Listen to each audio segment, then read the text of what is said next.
Top quality और consistent performance के लिए सिर्फ सिल्वर पंप नाम याद रखना। खार्किव में रूसी हमले से तबाही मच गई है।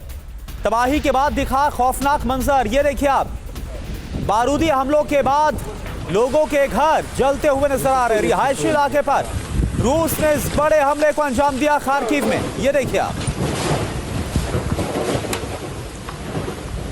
तो ये देखिए खार्किव की तस्वीर हम आपको दिखा रहे हैं, जहां पर रूस की तरफ से रिहायशी इलाके को टारगेट पर लिया गया और कई घर जलकर खाक हो गए हैं।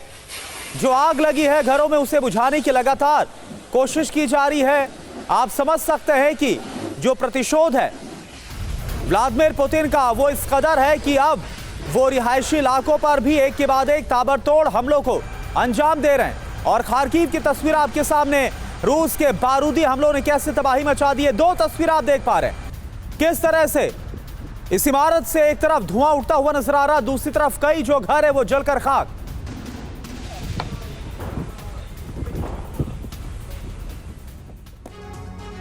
ऐसा लग रहा है फिलहाल रूसी हमलों के निशाने पर खार्किव है। खार्किव में रूसी हमले से जबरदस्त तबाही मची है।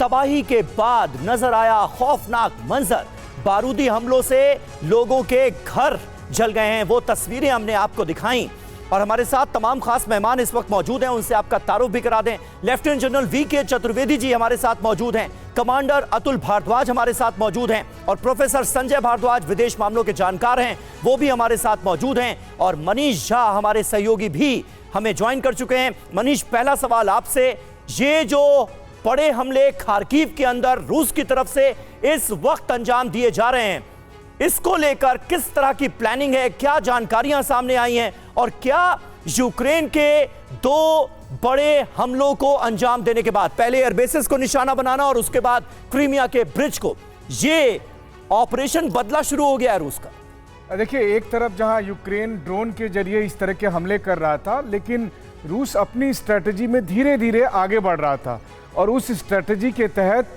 रूस का मकसद था खार्किव में अच्छी बढ़त हासिल करना और दूसरा सुमी पर कब्जे करना।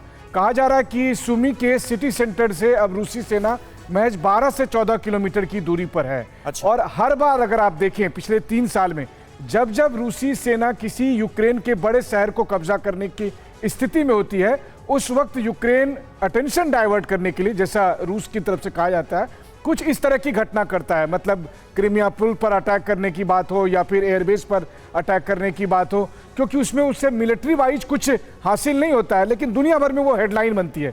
वहीं दूसरी तरफ रूस की सेना अब सुमी पर कभी भी कब्जा करने का ऐलान कर सकती है, उसके लिए वो काफ़ी हद तक आगे बढ़ चुकी है। खार्किव की भी पोजीशन वही है कि बेलगोरोद के जस्ट अपोजिट में खार्किव शहर है, उसको भी आगे बढ़ रहे हैं, क्योंकि पुतिन की स्ट्रेटेजी है कि उस बफर जोन को पूरी तरह से क्रिएट कर देना, जिसके बाद उसे लगता है कि रूस पर आक्रमण करना उतना आसान नहीं रहेगा यूक्रेन के लिए। बिल्कुल, तो व्लादिमीर पुतिन लगातार इस तरफ बढ़ रहे हैं और लगातार विस्तार करने की कोशिश पुतिन की तरफ से बफर जोन के लिए।